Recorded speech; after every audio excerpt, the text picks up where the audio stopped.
Pode fechar.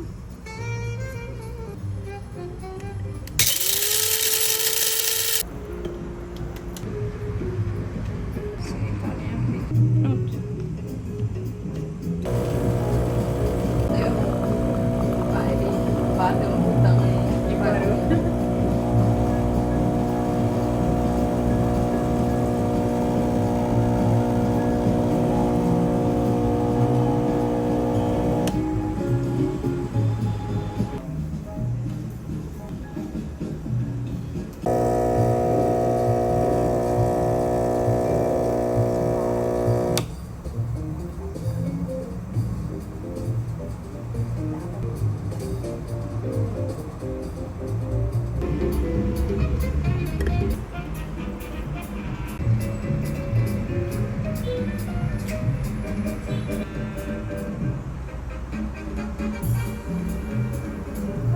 Foi a crema. É. Ficou todos no carro. Não tinha muito. Ficou mais legal.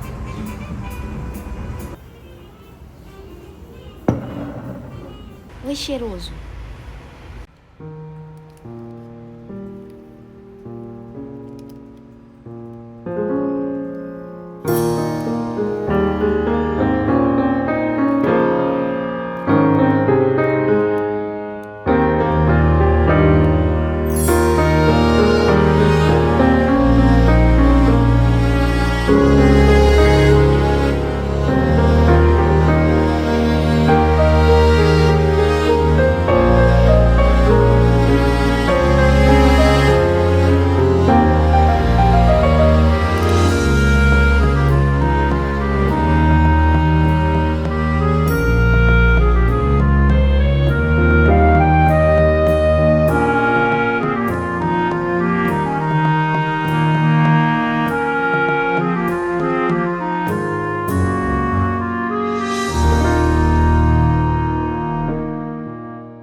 vamos para mais um review e mais um vídeo especial. Esse vídeo está gigante. Falei para vocês que o vídeo de hoje ia ser diferente, ia ter um monte de coisa. Então vamos lá, vamos começar a falar sobre esta senhora aquarela que eu estava ansiosíssima para testar. Aquarela Poéticas do Habitat, uma aquarela nacional, né, feita aqui em solo brasileiro, literalmente em solo brasileiro, tá? É uma aquarela que nasceu na pandemia, se não me engano, e foi criado pela Denise. Eu acredito que hajam mais pessoas nesse projeto, mas é encabeçado pela Denise. E bem, o pioneirismo desta aquarela está em utilizar solo em suas composições, além das tradicionais aquarelas sintéticas. Existem algumas cores com solo em sua composição. E todo esse set que eu comprei, se não me engano, todas as cores têm solo, menos o Céu de Ígara. O Céu de Ígara é uma tinta à parte que tem uma granulação belíssima e que é um outro esquema, um outro rolê. Uma aquarela granulada, ela funciona, se comporta de outro jeito. O que eu pude perceber? Deixa eu falar primeiro. Esse set, quando eu comprei, ele estava na promo. Uma promo incrível.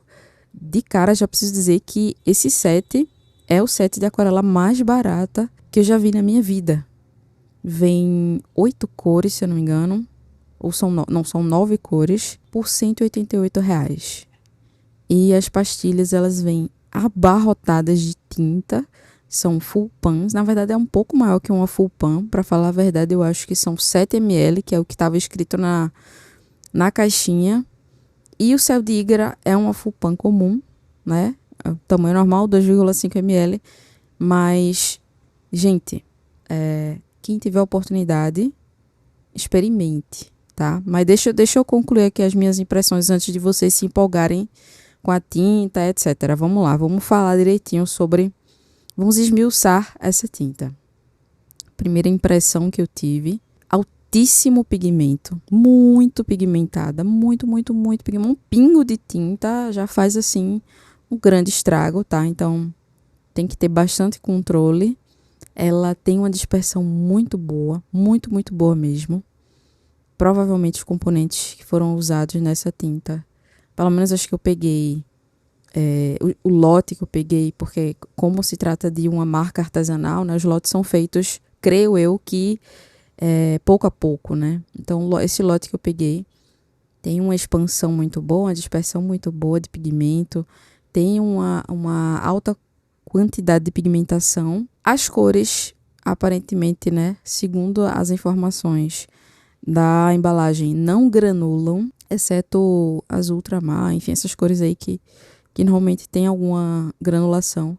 Mas eu percebi, sim, uma textura nessas tintas. Percebi essa presença de textura que eu acredito que seja devido ao solo.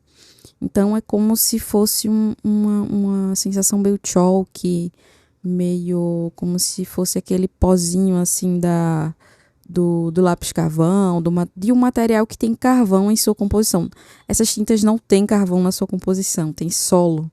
E eu acredito que essa sensação do carvão, dessa granulação, é como se fosse um grão de filme mesmo. Vocês já viram fotografia antiga que tem aquela granulação? É meio que essa textura que essas aquarelas imprimem. Então, é uma granulação diferente daquela por separação de pigmento, né, que as aquarelas têm. Ela é uma textura muito peculiar que traz para essa aquarela um caráter muito único, muito diferenciado. É um material diferente, distinto, é um material que te desafia. Não é muito fácil trabalhar com essa tinta. Não é muito fácil no sentido de que você precisa de um certo domínio de aquarela para trabalhar com elas, tá? É um material assim mais diferenciado.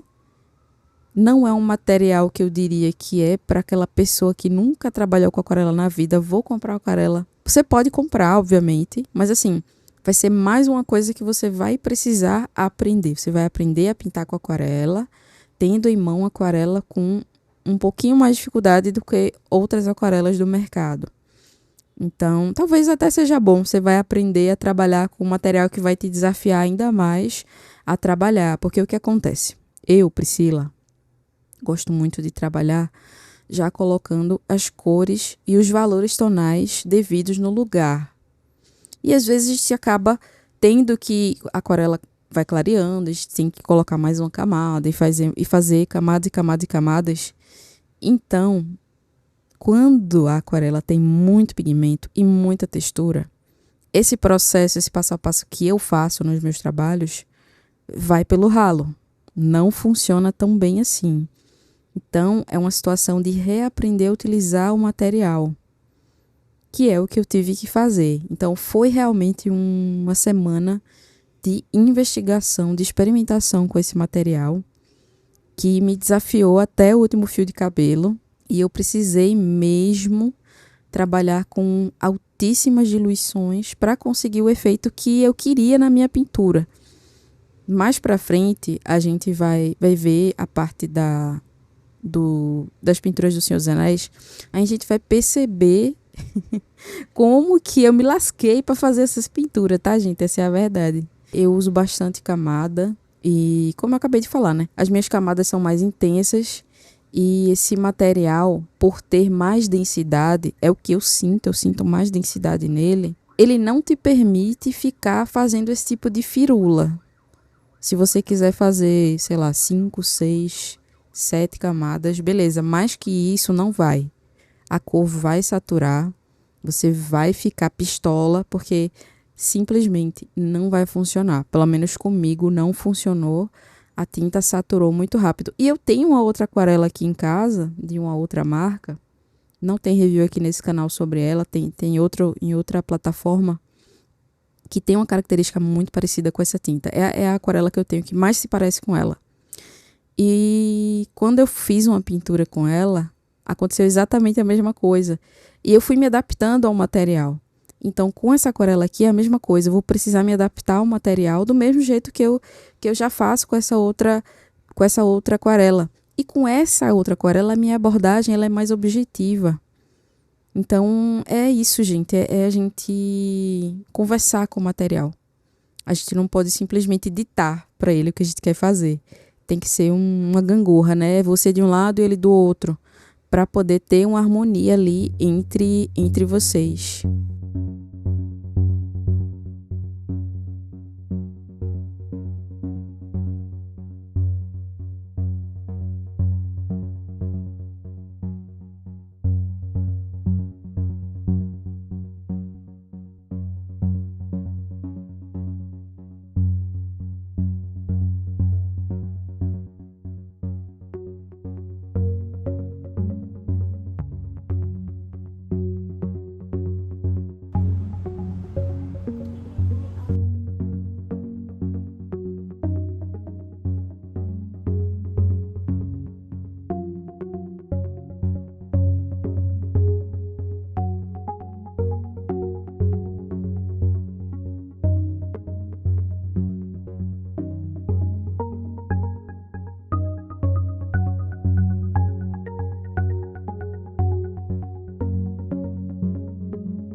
Primeira coisa, o set que eu comprei é o set do Georg Gutlick. Estou no site agora, porque vocês sabem que eu tenho um problema de ômega 3 seríssimo. Eu esqueço de tudo, tá? O set é o do Georg Gutlich, não sei falar o nome dele. E é a base de solos, mais pigmentos sintéticos, obviamente, né? São 9 cores e ainda está no site por R$180, R$179. Então, assim, é um set, senhoras e senhores, convidativo. E tem outros sets aqui no site também, tá? Com um preço bastante semelhante. Além desses sets, existem as tintas avulsas, que eu quero ainda comprar mais 2 tintas avulsas por lá, 2 ou 3 para fechar esse set bonitinho. E existem outros materiais, outros tipos de materiais também. Existem caixinhas de madeira para você colocar suas tintas. Enfim, uma coisa muito, muito fofinha, assim. Mas, voltando para esta aquarela. Eu estive zapeando lá pelo Instagram do Poética. E eu percebi uma coisa, uma constância nos artistas que representam a marca, né? Que basicamente é uma galera mais velha, é uma galera que tem mais quilometragem rodada, vamos dizer assim. São pessoas que têm um trabalho de aquarela muito expressivo, muito intenso, muito dramático, muito visceral. Tem uma galera que faz abstrações, tem uma galera que faz esse tipo de aquarela mais poética mesmo. E para mim começou a fazer muito sentido o nome da marca. É um convite para que você sonhar. É quase como se cada pincelada fosse um sonho, fosse um desejo, um delírio, uma poesia. E é um material que te convida a se desprender de alguns preceitos enquanto está trabalhando com ele e a fazer coisas diferentes. Ele certamente tem uma proposta diferente. Ele quer te levar para um outro lugar, para um lugar mais de sonhos mesmo, de imaginação, né? E aí eu lembro muito do Kandinsky. O Kandinsky, ele trabalhava com abstrações e ele utilizava muito de formas e cores, porque ele meio que tinha uma sinestesia ali no processo de trabalho dele. E ele acreditava que essas cores, elas vibravam na nossa alma.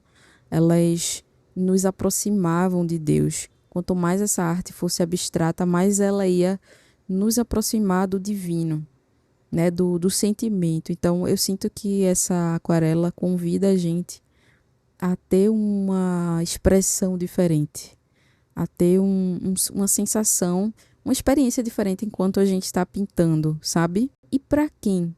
Para quem, Priscila, que é essa aquarela? Para todo mundo que quiser experimentar uma aquarela completamente fora da casinha. Ela é diferente de tudo que eu já experimentei, tá? E tem uma beleza única e ela realmente te convida a explorar a sua poética.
Agora, enfim, collab Senhor dos Anéis, galera. É o seguinte, estava eu conversando com o Pedro certo dia, e ele falou: "Oi, amiga, vamos fazer um desenho, vamos fazer uma coisa junto pro YouTube, seria tão legal."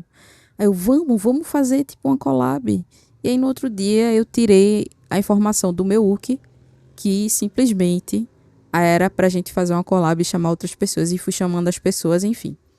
No fim das contas virou um grande mousse, e a gente se juntou com vários outros artistas talentosos, com o Gui lá do Gui's Arts, o Randy Brush, se juntou com o Guilherme, com o Breno, enfim, estamos aqui neste grupinho, criamos a nossa própria Sociedade do Anel para trabalhar em cima desse tema que é muito gostoso, que é muito afetivo para mim.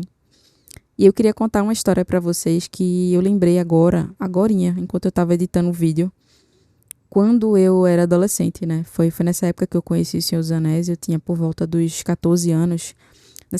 Nessa época eu fazia parte do grupo jovem da igreja. Sim, meninas, eu fui da igreja. E o meu padrinho, né? Tinha uma galera muito legal nesse grupo jovem e uma galera muito ligada à cultura pop. E o meu padrinho era desse grupo, né? O meu padrinho da Crisma. E sabendo que eu era apaixonada por Senhor dos Anéis, ele assistiu comigo, ele fez uma maratona de Senhor dos Anéis comigo. Ficamos mais de 9 horas lá em casa, assistindo aos filmes. E ele me deu de presente uma edição do Hobbit, que eu fiquei assim, eu tenho muito afeto por essa edição até hoje. Eu fiquei muito encantada, era um presente que eu não estava esperando. Eu sou muito apegada a coisas que me dão, porque eu guardo com afeto as coisas que as pessoas me dão, e eu acabo lembrando das pessoas, lembrando daquele momento, lembrando daquela situação, enfim. E eu lembro que todo dia, quando eu voltava da escola, eu deitava na sala de casa, colocava um travesseirinho e lia o Hobbit, ia ler o Hobbit. E ficou na minha mente essa época que foi tão mágica, que foi tão gostosa para mim. E eu me identificava muito com o Hobbit, porque eu cresci num lugar que tinha muita floresta, que tinha muita mata, tinha mata atlântica atrás da minha casa. Eu morava com a minha avó, e na casa dela tinha um quintal imenso que tinha pé de tudo, basicamente, de jaca, de manga, de pitanga, de banana, enfim, do que vocês imaginarem. Então eu cresci num ambiente muito natureza, muito próximo da terra. E engraçado, né? A gente falando de aquarela de solo, as coisas vão se conectando. Eu tinha muito essa associação do Hobbit comigo mesma. E quando eu fui ler a história do Hobbit em si, que é o tio do Frodo, né, que é o Bilbo, as coisas foram fazendo ainda mais sentido para mim, para que eu viesse a escolher esse momento, essa cena para pintar, porque essa cena, esse momentinho aí é muito rápido, é um trecho muito rápido, lá no começo do primeiro filme, que ele tá meio que descansandinho lá no condado, né? E a galera dizia pra mim que eu vivia no condado, eu morava no condado, porque era um lugar meio que distante do centro de Recife, né, distante da cidade. Era um lugar realmente que tinha muita mata, muita natureza. Então, eu vivia lá no meu próprio condado. E eu escolhi essa passagem porque simplesmente é o momento da vida em que Frodo não imagina o que vem pela frente. Ele está simplesmente vivendo ali a vida dele tranquila, sem preocupações, sendo um adolescente como qualquer um, passeando pelo quintal dos outros, roubando as coisas lá, que eles faziam essas palhaçadas, né, de ficar pegando verdura no quintal dos outros, pegando fruta e saíam correndo, enfim, eles eram muito brincalhões. E os hobbits são uma comunidade muito unida, né, muito unida e muito fechada.